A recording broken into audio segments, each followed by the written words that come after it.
Every musician wants these three things. They want fans who will support them, a career they can make a living off of, and to stay true to their art that they love so much. But here's the problem. Most artists and musicians are trapped. They want one thing, they want to become professional musicians and make that their livelihood, but on the other side, they're afraid to make that jump to learn the business, or they just don't know what the next first step should be, right? So this is the dilemma, and here's the truth that no one really talks about. If you don't solve this dilemma, you will constantly be stuck. You'll be chasing streams, playing to empty venues, and trying to figure out, why isn't my music business moving forward? But what if the solution didn't require art only or business only, but was actually a combination of the two things? And what if what most people consider selling and marketing is actually completely backwards, right? So in this video, I'm going to be sharing with you the three biggest traps that most artists and musicians fall into when trying to become professionals, and more importantly, what to do about them. Okay, so if you're ready to stop playing small, to start getting your music business some results, then you're in the right place. So let's go into the first thing that we need to understand. The first dilemma that I've fallen prey to, by the way, through any of these, I'm not exempting myself. I have fallen prey to all of these things at some point or another. In fact, it's what inspired a lot of Shameless Pug. Shameless Pug. I just pulled out Pug from out of nowhere. Wouldn't that be so funny? But Shameless Plug, I found a lot of this in my book, The Musician's Dilemma, and it's very easy to read, very short book. You can pick that up. But what is being double-minded? Being double-minded is, for example, we want fans to support us financially, right? We want them to buy things from us that support us, but we don't want to sell. How is that going to work, right? So how are we going to get people to buy things if we're not selling things? You know, how am I going to play? I want to learn how to play guitar, but I don't want to actually pick the guitar up.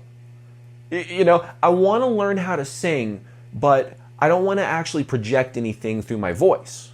It's like, well, you have to, right?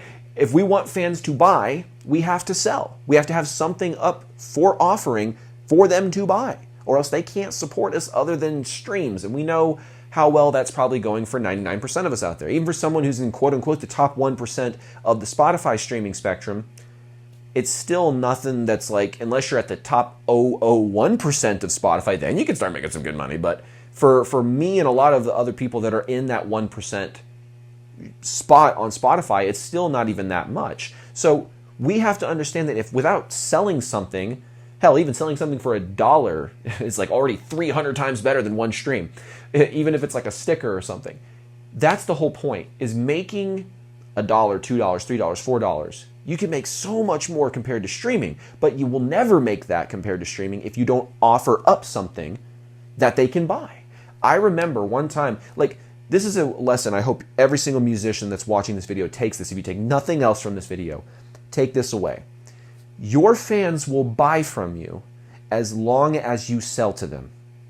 And when I say as long as, I mean time. I don't mean if, well, it's also if, but I mean for the duration that you're selling, they will buy. I have fans for my band, for example, who are waiting for the next merch drop because they already have everything. They've already bought all this stuff. They come to the shows and like, you guys gonna get any new merch in? I'm like, dude, it's been a month. Give us some time to sell this stuff. He's like, no, dude, you guys need to get some new stuff in here. And then we'll put something up on the print by demand site. It's gone.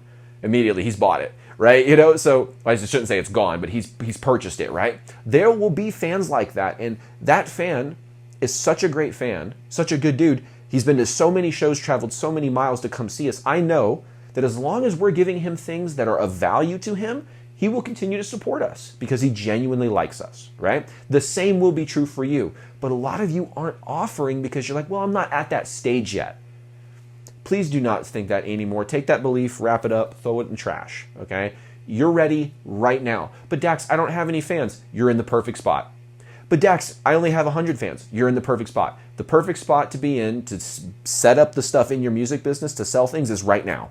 Doesn't matter where you're at, because even if you don't have a fan base, what happens when you get them? How are you going to capitalize on the heat of that new fan? And so what do I mean by the heat of the new fan? Well, in marketing, we understand the terms cold, warm, and hot. Cold, this is a person who's never heard of you, doesn't even know. They're like, who? What? Warm is someone who's aware of you. They're like, oh, I know who that is. Yeah, they're cool. Right? Oh, I like them. You know, hot is like, this artist is off the chain. You guys, wait to sound like I'm from the early 2000s or in the late 90s. I was born in 95, I can't help it. This is off the chain, Talk to the hand, because the face ain't, I'm just kidding. I'm just going to start regurgitating all these old phrases. But that's the thing, is we sit there and we're like getting to the point where we need to understand that selling something is not wrong. And unless we sell something, there's not going to be a way for the fans to reciprocate. And our fear of, what if I don't have any fans? Well, as soon as you get them and they go from cold to warm, they may want to buy something. But maybe they don't. But as soon as they go from warm to hot, they definitely want to buy something. So you got to capitalize on that, because guess what happens? For every artist I've ever loved, who's like my favorite artists of all time, if you were to gauge my interest in my brain on a graph over a period of like 10, 20 years, it would look like this. Don't know about them. Don't know about them. I'm a cold prospect to them. Don't know about them. I discover them, and then it skyrockets to the sky, and I'm like the biggest fan of these artists and bands ever, right? But then what happens? It doesn't flatline there for the rest of my life.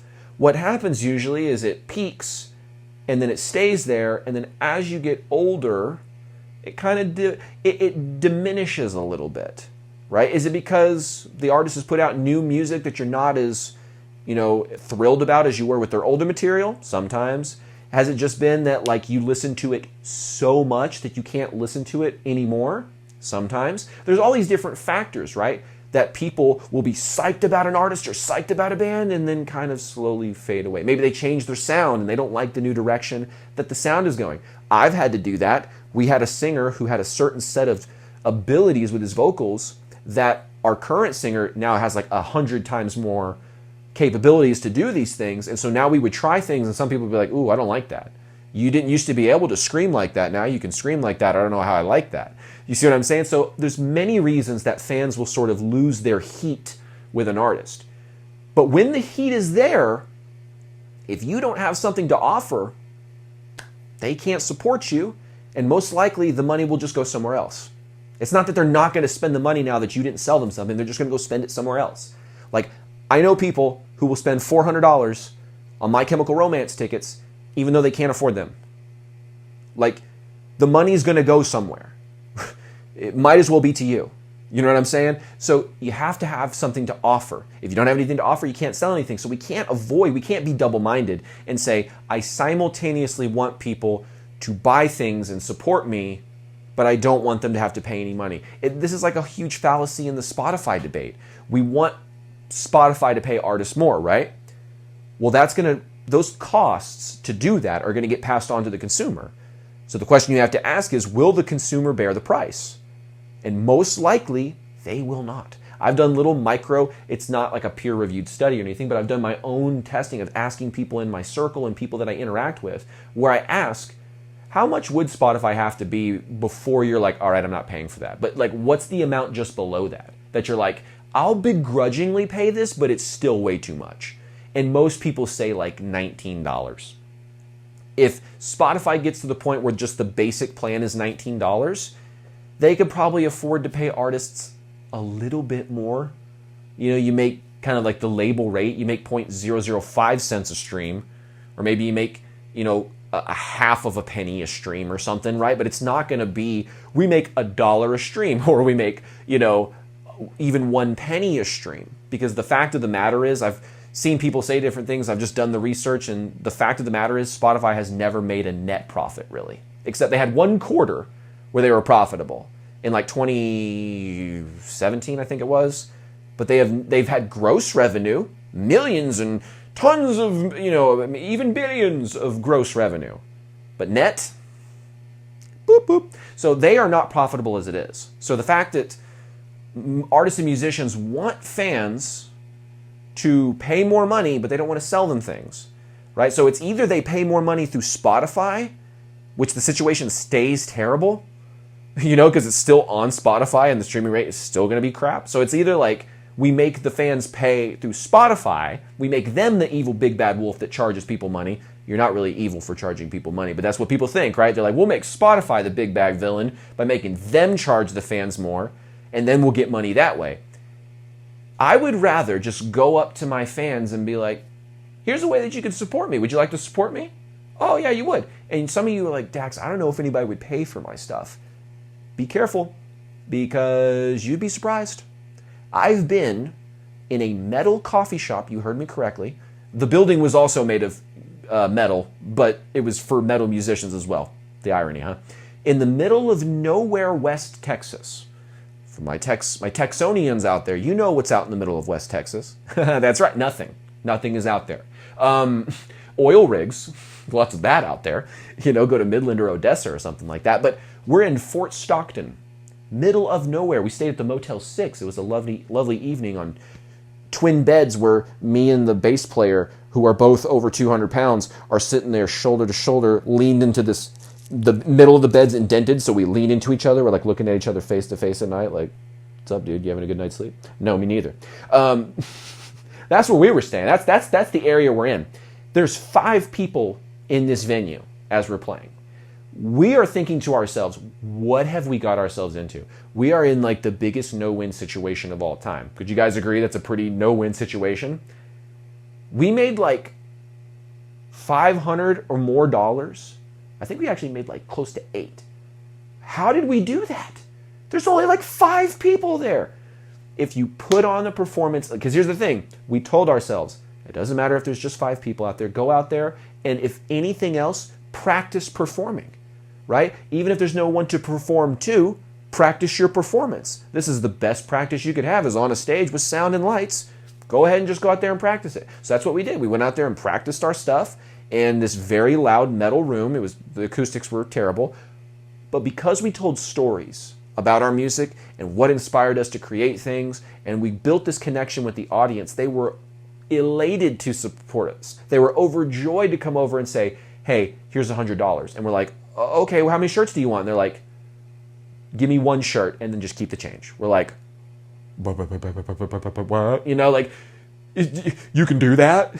People do that? It takes it happening for a lot of people to believe it, right? It has to happen to you for you to be like, whoa, people will actually do that. But it is possible, right? I have the same thing. I've told the story about, it happened in Hays, Kansas, where someone came up and gave us $400. I've told the story about how people came up to us and said, what's the best way to support you outside of merchandise? And I was thinking, I was like, well, probably at the time, I was like the highest tier on our Patreon, probably. So I gave him that, and he goes, okay, go ahead and sign me up. I was like, oh, great. Well, it includes like playing Xbox with the band. So what's your gamer tag? He's like, I don't do any of that. I don't really want any of the benefits. I just want to support you guys. And I was just like, you come again? What? you want to do what when? Like, why? Why wouldn't you want to consume the stuff that we're giving to you if you're going to pay for it? And he's just like, I just want to support you guys. So there are people out there that will support you. But guess what? If we'd have given the same old stock answer of like, yeah, you can go stream us on Spotify, you know, if we'd have done that, we would have sent all the traffic over to Spotify. Spotify would have made a majority of the money, and we would have gotten micro pennies in return. But instead, from one person, we made $200. From another person, we made $35 a month for like 15 months. Another person gave us, you see what I'm saying? Like, I would rather have that direct to fan, direct response kind of relationship with the fans, because they win. They get something more valuable than just streaming something on Spotify. We get something infinitely more valuable than a stream on Spotify, so that we can actually go and create more music, go play more shows, et cetera, et cetera. So I'm gonna keep going through this, but we can't be double-minded, right? We can't say, I want to be known, but I don't want to put out content and marketing. Right? That's going to create cognitive dissonance. We can't say, I want to create a viable music business, but I don't want to learn how money works or become an entrepreneur because I'm an artist. We can't do those things. Listen, there's nothing wrong with just wanting to focus on the art. That's called being a hobbyist. And that's great. There is a place for being a hobbyist. I think that's fantastic. But if you've made the choice to become a professional, then you have to understand no one will buy what you're not selling. No one can see what you're not promoting, and you can't have a business that isn't built on business foundations. You have to know these things. Now, I know the next dilemma that most people run into when they finally accept this. They accept like, okay, I understand I have to have something to sell. I have to market. I have to create a viable business and understand it. But how do I balance this, man? Like, how am I going to balance all this business stuff and this art stuff? Like, how's that going to work, okay? Well, I like to, as I point out in my book, I like to look at it from the yin-yang. That's why the cover of the book has got the yin-yang symbol on it. Little foreshadowing. It's because you separate the art and the music, right? You separate the songwriting and everything involved with the creation of the art from the business side. So they're separate but equally functional parts of your business, because if you've got songs and no marketing and no set, then you will never create a music business. But if you've got all this set up and you have no music, or the music's just the lowest effort you could possibly imagine, it's like that Chicaron reggaeton song, the one that used to have the Batman. OG's on the internet, which one I'm talking about. It's the one that goes, it's just like, I know all my Latin followers are like, how dare you? But it's like that song. It's just kind of like, you just kind of phoned it in for that one, didn't you? You got behind the mic and just went, throw something down? Okay. Yeah, you totally, that was pretty low effort, but it's like, let's get some good-looking Latina women to dance to this song, and people are like, this music video is awesome. It was totally all marketing, all sizzle, and the songwriting stuff is, there's a reason it became a meme. But you have to separate those two things, right? You have to separate the art and the business, because if you got art and no business, no one's going to know who you are and you're not going to make any money. But if you got business and no art, then no one's going to really want to do anything. They're not going to want to do any business with you because your art's crap, right? So you got to have both. They're equally but important parts right here. So where most people get out of whack is they keep them a little, not just separate, but like they negate one of them entirely. So in both of those examples, you saw one of two things. You saw somebody who was all about the art. Right? Now, people don't think of that as a negative thing. People think, no, it's a good thing to be all about the art, because that's what culture and television and all these kind of things will put at you. No, you need to be all about the art, and you stay true to yourself. Don't worry about the money. Just be all true to there's that narrative around it, right? But that's not really what that is. Being all about the art is being a hobbyist. So, like I said, it's okay if you want to be like that. That's okay. People ask me, sometimes they'll get on calls with me and go, so what music experience do you have personally? Do you know much about music? I'm like, what? Do you want to talk about some, minor 7, sharp 5s? What are we doing here? Are we going to go down that rabbit hole? Because I'll go down that rabbit hole with you.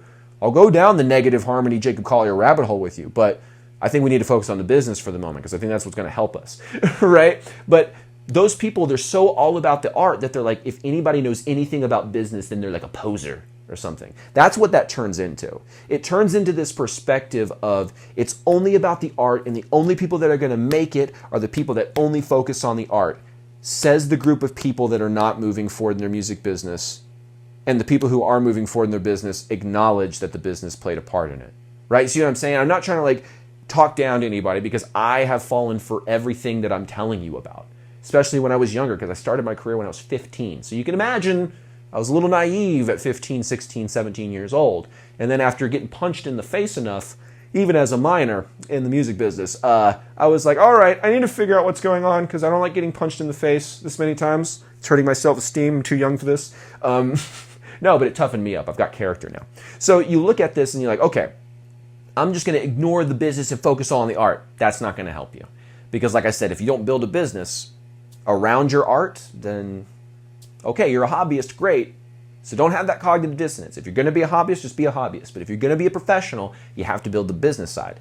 And on the flip side of it, if you're like, Dax, I can see exactly how to make the business work. I see how the frameworks. I see how all this kind of stuff works. Let me just put out some quick songs and we'll just throw all the music into these marketing, templates and frameworks. It's like, whoa, pump the brakes here. You can't just view the art as just some thing, because that's one of the vehicles of connection. That's a vehicle to get your fans to care about whatever it is that you're talking about or whatever it is that you care about. So you have to take some care to the art, where maybe you're not thinking about making money when you're creating art, but maybe some of the things you are thinking about are, how can I connect deeper with my audience with these lyrics? How can I really touch home and really get to the core of things? And so that way when the music hits harder because it's connected deeper than just superficial, like, oh, it sounds good to my ears, but we're actually hitting closer to home and to the core, so we can really connect with our fan base and build genuine connection. So to kind of close up my thoughts on balance, think about it like this. I don't view my music and my art as separate from my business.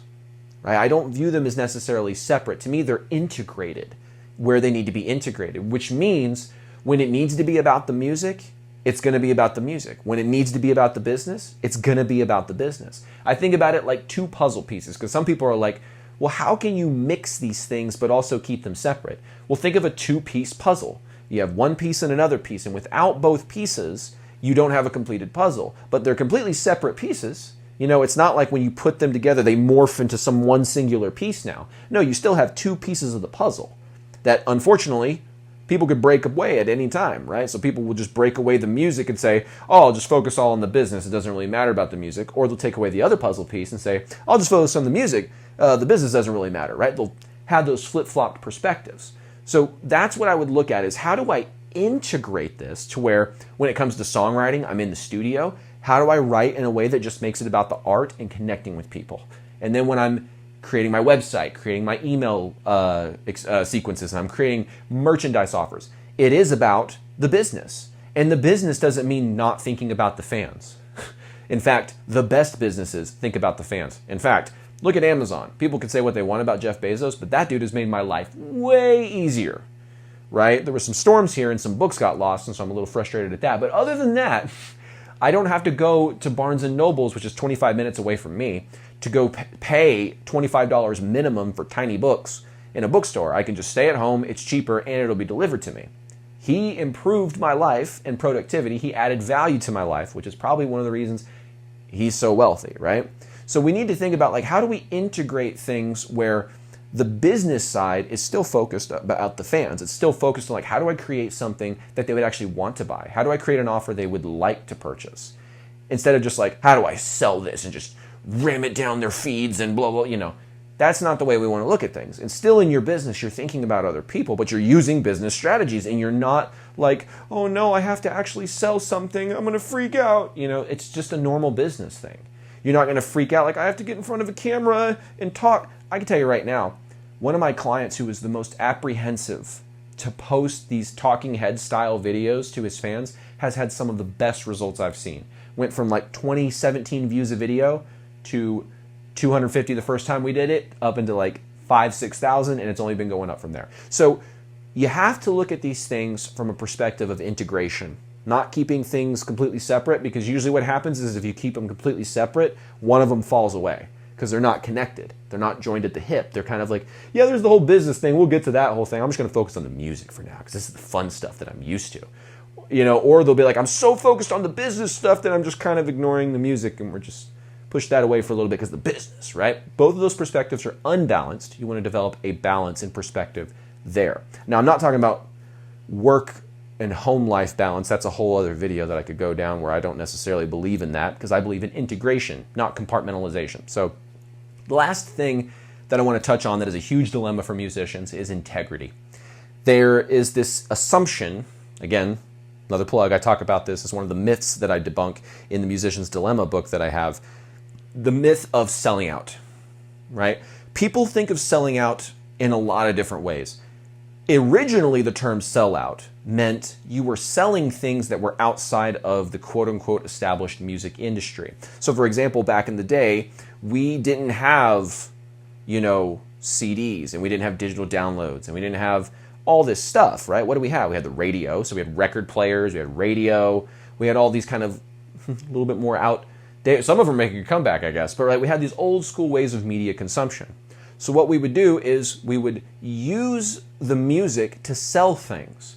Now, what would those things be? Well, if you wanted to sell tickets to a venue, so you needed to build a venue, sell tickets to a venue, what do? You put music in the venue, right? If you want to sell sheet music of music, you have to have artists creating music that can be turned into sheet music. And then people have this sheet music, they're like, okay, well, I need to play it with something. So people started manufacturing instruments more en masse because there was all this sheet music out there and not enough instruments for everyone to be able to play it if they wanted to. So there was a second business that was created from music, right? Keep in mind, artists are the epicenter of all of this business. And so what happened is, eventually it went from you're selling phonograph players, you're selling sheet music, you're selling instruments themselves, to musicians started figuring out I could get on radio and they could use my song to sell like Coca-Cola and I'll make way more money. I'll get exposed to way more people. I'll start building way bigger shows and it'll start creating this huge thing. And what happened is a lot of the people who were in those industries of selling phonographs, selling the sheet music and selling the instruments were like, hey, whoa, don't sell out of what we sell. You're selling out. That's where the term sellout comes from. And then people sort of adapted it in modern times to mean someone who's not true to their integrity, right? But every example, minus a couple of people, funny enough, what people think of as selling out is actually someone who actually has integrity, but you just didn't know it. So here's what I mean by that. A lot of people see an artist with a certain sound, and then they'll change that sound, and they'll call them a sellout. I know I've done that to certain artists who I thought were doing the same thing, but when I analyzed it further, I found out that those artists were tired of writing the same old music and they wanted to change. Their personality and their personal life had changed to such a degree that the energy and the vibe of the music they were writing doesn't really gel with who they are as a person now.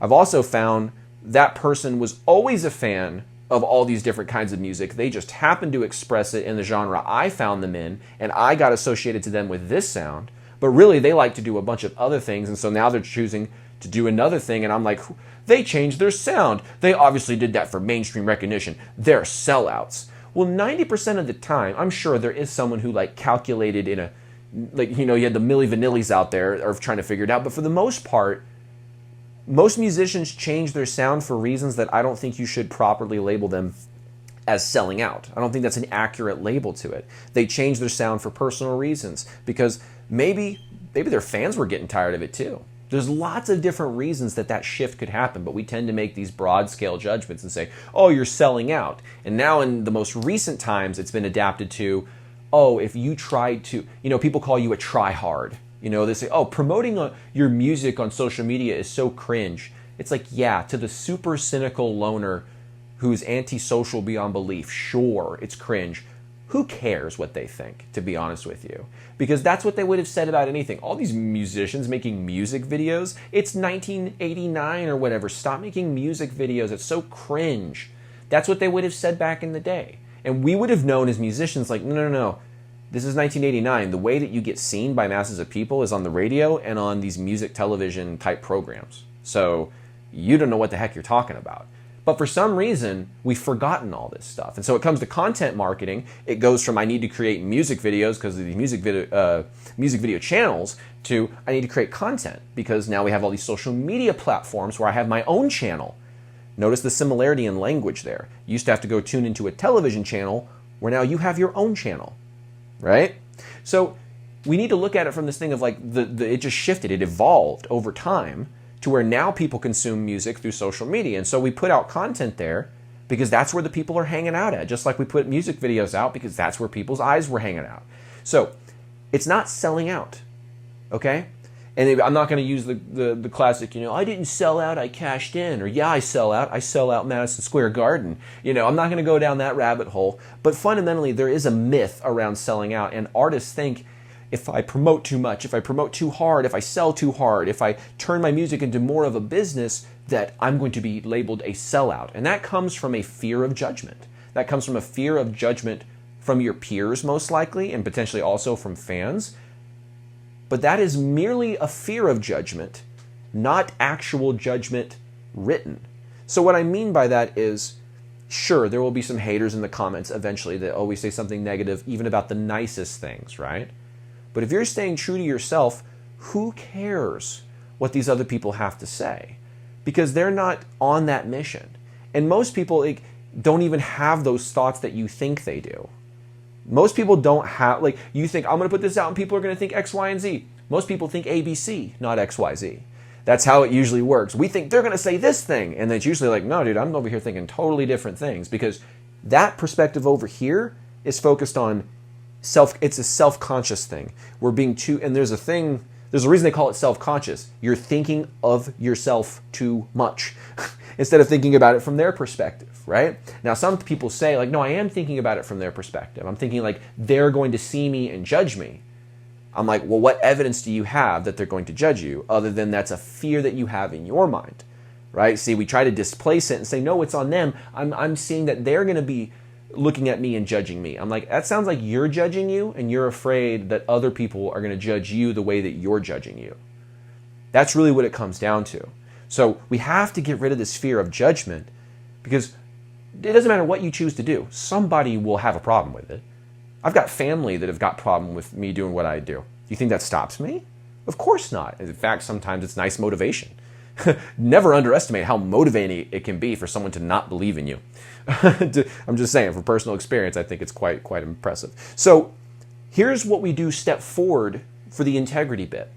Understand that a lot of the conceptions of like, if you do this, you're not upholding your integrity, are just false beliefs, misunderstandings, and really just misinformed positions that don't understand the history of that term or really what they're looking at. You know, they see someone like, for example, I really liked the band Shinedown. You know, I liked them for their first 4 records, and then things started to go downhill, in my opinion, after that. When they started making that shift, I was calling them sellouts. But then I heard some interviews, and it's like, I've always enjoyed this music, but now I'm not the same angry, angsty kid I was in 2004. I'm a grown man now, and I have all these different things, and yada, yada, yada, yada. I'm like, okay, I get a little bit more why they're changing their sound. I still don't like it anymore, but I at least understand that me calling them a sellout was me projecting some feeling that I had about what's their intentions. Well, I know their intentions. Most likely we don't. So to fix this dilemma, we have to commit to learn. We have to commit to becoming music entrepreneurs, because you will understand after getting in a room full of good entrepreneurs or good music entrepreneurs who actually know what they're doing, they know the ethics of business and how all that works, you'll start to see like, oh, all the stuff that I thought maybe was too pushy or unethical in the sales department can be applied in a non-pushy, ethical way. Oh, there's ways at coming about business things that I had seen in the past framed by 2-hour documentaries on YouTube about how this is evil. I remember seeing somebody come up with some documentary about how direct marketing is evil because they sell one-time offers. I'm like, are you kidding me? Hey, I have something to sell for you. It's this one-time offer. And they're like, oh, this is evil. It's like, no, sure, maybe some scammy person has used a one-time offer, but does that make one-time offers bad? It's like when people go, hey man, why are you drinking water? Didn't you know that Mustache Man drank water? And you're like, what does that have to do with anything? I'm not using the water to do anything. You can't make that association. You know what I'm saying? But a lot of people will do that. They'll say, hey, this sales tactic has been used in hardcore, high-pressure, scammy sales situations. It's like, yes, I can acknowledge that that is true. But also in this other situation, I can show you a complete opposite example where it was used in an ethical way to people who actually wanted to buy that stuff and they didn't feel pressured and manipulated. They actually genuinely wanted to buy. So you can always find the other side of the coin. As soon as you guys can show me a one-sided pancake or a one-sided piece of paper or a one-sided coin, then maybe I'll take it a little bit more seriously. But every side has 2 sides. So every technique in marketing, sales, business, health, relationships, everything has its dual side, right? But what happens is there'll be 2-hour documentaries about one side of the coin, and then it'll pre-frame and indoctrinate us to think one particular way about something instead of looking at both sides, which is what I like to pride myself on doing when I research things. Is like I see the people who are against this and I see the people who are for this, and I see where the truth is in the middle, right? And that's what we should do, and commit to learning in that middle. Commit to learning not the overhyped stuff, but not the stuff that sounds good but doesn't work, right? The stuff that it's good to hear, like, you know, just commit to the art, and if you build it, they will come, even though that's a line from a movie with Kevin Costner called Field of Dreams. Has nothing to do with music or the music business or anything like that. But we use that all the time. If you build it, they will come. It's like, what evidence do we have that that's true? Right? I'm just going to write a song in my basement and for no reason whatsoever, everyone's going to be like, you're amazing. No, we have to actually put some effort out there to put content out there, try to get people to actually pay attention and care about it. And then they go, oh, this is actually amazing. They got me to pay attention. I consumed it. And now I'm like, this is great. So we have to go through that. And you have to commit to learn these strategies, these tactics. We've got tons of videos like that on this channel, and I will probably talk about it in the future. So if you've enjoyed this video, you've got a ton of value from it, and you can feel comfortable about breaking through these dilemmas, hit the subscribe button, hit the notification bell, and all that kind of good YouTube-y stuff. Also, you can go to www. Yes, you have to have that for some reason. I know it sounds like I'm from 2004 when I say that, but you have to go to www.musiciansdilemma.com, pick up your copy of the book. I'm giving hardcover copies away there, and I'm getting a whole bunch of bonuses thrown on top of the order just to make it an even better decision for you. And if you'd like some one-on-one help with your music business, you can click the link that's in the description to apply for a coaching call if this is something that's been interesting to you and you want this kind of implemented in your own music business. So otherwise, I will see you guys on another video inside of Musicians Ignite. Take care.